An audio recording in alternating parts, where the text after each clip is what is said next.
Para iniciar la clasificación de este microorganismo, se sabe que el género es Escherichia, la especie es E. coli. Con respecto a sus requerimientos de oxígeno, se sabe que esta bacteria es aerobia facultativa, es decir, puede sobrevivir y desarrollarse en presencia o no de oxígeno. Esto es porque puede activar o reprimir las enzimas metabólicas requeridas. Con respecto a su crecimiento y condiciones de temperatura, E. coli se considera una bacteria mesófila. Su óptimo de desarrollo se encuentra en el entorno de la temperatura corporal de los animales de sangre caliente, esto es, alrededor de 35 a 43 grados centígrados. Con respecto a su importancia, este microorganismo se encuentra ampliamente distribuido en los sistemas digestivos de humanos y animales, donde ayuda a descomponer y digerir los alimentos que comemos, por lo que su presencia es utilizada como indicador principal para detectar contaminaciones fecales en el control de calidad de aguas y alimentos, siendo el consumo de los mismos el principal foco de infección de esta bacteria. Considerada como un comensal inofensivo de la flora bacteriana, estas bacterias constituyen aproximadamente el 1% del microbioma intestinal. Si bien la mayoría de las cepas presentes en los organismos aportan beneficios para el hospedador, existe un importante grupo de cepas consideradas patógenas, que al adquirir mecanismos de virulencia específicos que les confieren capacidad para producir toxinas, expresar moléculas para la adhesión celular, capacidad de invasión de tejidos y resistencia al sistema inmune, pueden ser causantes de diversas enfermedades para el ser humano, entre ellos la diarrea. Ahora bien, hablemos de la morfología macroscópica de E. coli. Las colonias de esta bacteria varían según el medio de cultivo donde crezcan. Por ejemplo, en el medio de cultivo agar eosina azul de metileno, abreviado como EMB, podemos observar que las colonias tienen una coloración verde metálico, lo cual es muy característico de E. coli. Aunque hay otras bacterias que logran producir este color, es muy tenue y escaso. Se logran ver colonias aisladas, que son medianas, circulares, convexas y de bordes redondeados. Otro ejemplo de E. coli es en el agar MacConkey. En este agar se logran ver colonias aisladas, que son medianas, circulares, convexas y de bordes redondeados. E. coli es lactosa positiva, lo que les da la coloración rosada en este tipo de agar. Por otro lado, tenemos la morfología microscópica. Esta bacteria tiene forma de bacilo. Es una bacteria gram negativa y el bacilo mide 1 micrómetro de longitud por 0,35 micrómetros de ancho. Estas medidas varían dependiendo de la cepa de E. coli. El Operón arabinosa ARA de Escherichia coli es un sistema más complejo que el descrito de la lactosa. La arabinosa, una pentosa, puede ser usada como sustrato metabólico a través de la vía de las pentosas fosfato. Las enzimas necesarias para su metabolización son arabinosa isomerasa, ribulosa quinasa y ribulosa 5-fosfato epimerasa, que están codificadas por los genes estructurales ARA-A, ARA-B y ARA-D.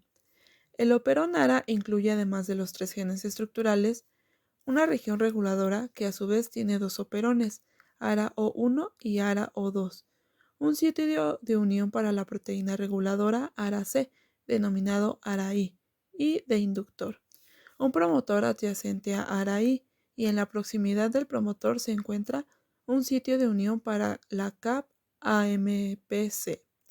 La proteína ARA-C está codificada por un gen ARA-C próximo que se transcribe desde su propio promotor próximo a ARA-O1 en dirección opuesta a los genes estructurales.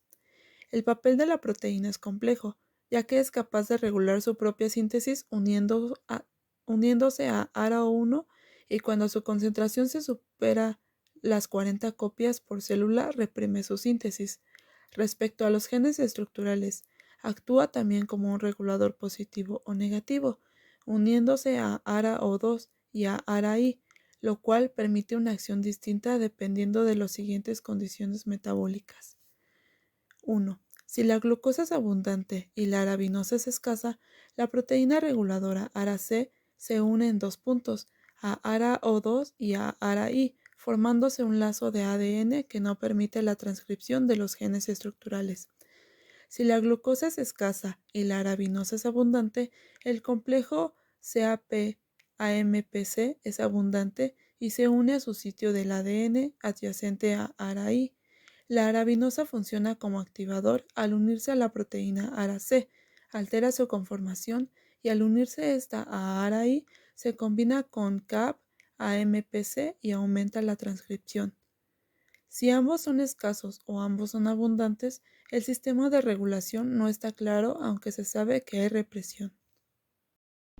El estudio de la genómica evidenció que cepas de una misma especie difieren en su composición genética. Sin embargo, existe un conjunto de genes denominado como pangenoma, que poseen todas las cepas de una especie y se encuentra compuesto por un genoma básico, compartido por todas las cepas, y un genoma adaptativo, constituido por genes comunes a algunas cepas o incluso específicos de una. El genoma básico codifica para funciones esenciales de la vida de la bacteria y está contenido en el cromosoma, mientras que el genoma adaptativo codifica para funciones prescindibles de la vida bacteriana, como es el metabolismo secundario, y está contenido tanto en el cromosoma como en elementos extracromosómicos, también llamados plásmidos. En el cromosoma, la información codificada por el genoma adaptativo está contenida en transposones e islas genómicas, donde estas últimas son segmentos de DNA con un contenido en citosina guanina, además de genes para factores de movilidad como integrasas y transposasas, por lo que las islas pueden adquirir o perder parte de su información genética, así como transferirse horizontalmente de una bacteria a otra como una unidad. En esta ocasión se llevará a cabo el análisis de la isla genómica H47, perteneciente a la cepa E. coli H47, un aislamiento procedente de heces humanas. Dicha isla genómica se encuentra en el cromosoma de la cepa y codifica para la producción de dos antibióticos, microcinas H47 e I47, que integran el grupo de microcinas catecol, una familia de antibióticos peptídicos modificados post-traduccionalmente por la adición de un sideróforo de tipo catecol, la salmoquelina. La isla genómica H47 posee un gen de actividad para la microcina H47 y otro para la microcina I47, que codifican para los respectivos péptidos precursores, dos genes de inmunidad que protegen a la célula de su propia protección antibiótica, 4 genes de maduración, cuyos productos están implicados en la formación de la molécula catecol, salmoquelina, y su unión al péptido precursor, y 2 genes de secreción, que codifican para un sistema de exportación del antibiótico. En cuanto a la estructura de la isla, una de sus características particulares es que está flanqueada por secuencias repetidas directas extensas, sitios ATTL y ATTR, que comparten 76% de identidad. Esta característica es particular de la isla genómica H47, ya que la mayoría de las islas genómicas poseen repetidos directos cortos e idénticos. En la sección añadida se presenta el alineamiento de las secuencias repetidas directas ATTL y ATTR de 148 y 144 pares de bases, respectivamente. De color amarillo, los nucleótidos, idénticos, y dentro de recuadros discontinuos los 5 sitios de recombinación. Se define a un transposón como un fragmento de DNA el cual puede insertarse en alguna otra ubicación cromosomal a la original. Esto puede originar el reestructuramiento del DNA bacteriano y verse reflejado en la expresión de genes que la bacteria requiera. El transposón TN3 es un tipo de transposón característico de E. coli, el cual codifica para la resistencia a antibióticos como es la ampicilina.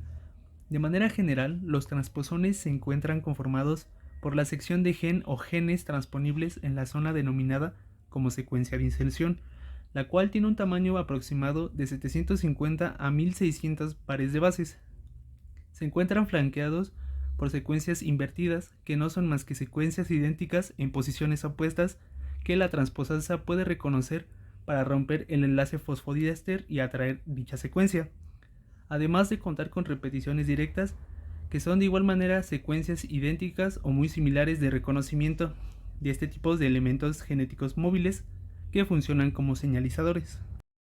En principio existen dos clasificaciones de transposones. En primera instancia, el transposón TN3 es denominado compuesto, debido a que en su secuencia contiene más de un gen como elementos móviles, es decir, TN3, además de contener el gen para la resistencia a la ampicilina, de igual forma contiene genes para la transposasa. Por otro lado, aquellos transposones que solo contengan un gen en específico son denominados como sencillos o simples. Escherichia coli cuenta con ambos mecanismos de transposición. La familia de transposones TN3 se caracteriza por su método replicativo de transposición, en donde el transposón genera una copia de sí mismo, el cual se insertará en la localización diana diferente, es decir, tanto la secuencia donadora como receptora tendrán el transposón. Este mecanismo es denominado transposición replicativa. Por otro lado, se encuentra la transposición simple o conservada, en donde el transposón donador es removido e insertado a otro lugar, receptor, del DNA, por lo que únicamente el receptor contendrá el transposón. Un ejemplo de este mecanismo conservativo es el transposón TN10, el cual confiere resistencia a la tetraciclina, otro antibiótico. La relevancia de este tipo de transposón en la evolución de coli es la adquisición de resistencia a antibióticos como la ampicilina. Esto beneficiará a la bacteria para sobrevivir aun y cuando se encuentre presente el antibiótico, viéndose reflejado en su supervivencia por un lapso de tiempo mayor en el hospedero, causando daños más severos y siendo más difícil de erradicar.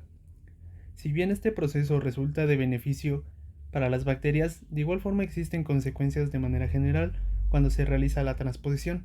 Por ejemplo, mutaciones como la inserción de genes que bloquean algún otro gen. Las cepas de E. coli pueden regular la expresión de sus genes de virulencia en respuesta a una variedad de factores ambientales y por ello pueden llevar a cabo la detección de quorum o quorum sensing para modular la expresión de ciertos genes, recordando que este concepto se refiere a la comunicación entre células bacterianas que conlleva la producción y detección de autoinductores. Por ejemplo, la señalización de la molécula denominada AI3 sugiere que está involucrada en la comunicación cruzada de E. coli enterohemorrágica con el sistema de señalización del huésped epinefrina-norepinefrina, debido a que E. coli enterohemorrágica logra detectar las hormonas de epinefrina del huésped por medio de la proteína de membrana QSEC. Esta proteína puede detectar tanto la epinefrina como el autoinductor, por lo que puede funcionar en la señalización para factores de virulencia esenciales para su patogénesis. Finalmente, con respecto a los sistemas de secreción, las proteínas exportadas por bacterias gram negativas como Escherichia coli pueden ser exportadas ya sea a la membrana celular, al periplasma, a la membrana externa o al medio extracelular, siendo este último el mecanismo de secreción. La exportación de proteínas en E. coli se clasifica de acuerdo al tipo de sistema involucrado en el transporte.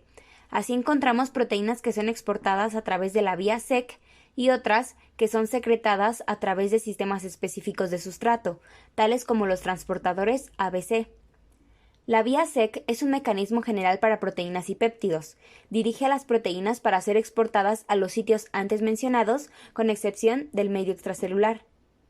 La vía SEC conduce a la salida del citoplasma a las proteínas que presentan, en sus extremos aminoterminales, una secuencia señal SEC de entre 20 y 40 aminoácidos. Para las proteínas cuyo destino es ser aquellas integrales de membrana citoplásmica, la secuencia señal no es procesada y forma parte de la proteína madura, mientras que en aquellas otras que atraviesan la membrana para localizarse en el periplasma o la membrana externa, la secuencia señal es procesada durante el pasaje por la membrana citoplasmática.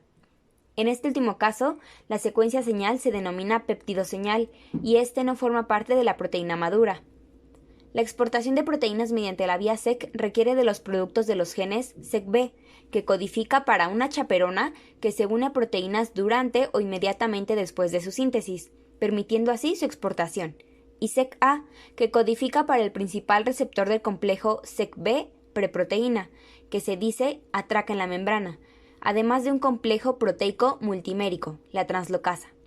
De este modo, esta vía permite, mediante el uso de energía proveniente de la hidrólisis de ATP y la fuerza protón motriz, la llegada de la proteína a la membrana citoplasmática guiada por las proteínas SECB y o SECA, la translocación a través del canal de translocación formado en la membrana citoplasmática por la translocasa y finalmente la liberación de la proteína a su destino final. Por otra parte, los transportadores ABC son proteínas que se caracterizan por poseer un dominio de unión a ATP muy conservado. Cada transportador ABC es específico de un sustrato y requieren de energía obtenida mediante la hidrólisis de ATP. Es importante mencionar que se han identificado exportadores ABC de enzimas extracelulares y de toxinas, muchas de ellas de acción antibiótica, producidas por bacterias gram positivas y negativas. A continuación se presenta una descripción detallada de este sistema, donde se muestran los cassettes ABC y los dominios de membrana, tal que las flechas indican la dirección en la que el sustrato es transportado. Con respecto al sistema de secreción del antibiótico microcina H47 del que anteriormente se habló, se tiene un sistema de secreción de tipo ABC, donde son los genes MCH-E y MCH-F los involucrados en la exportación del antibiótico al medio extracelular, además de la proteína TOL-C, para una eficiente producción antibiótica.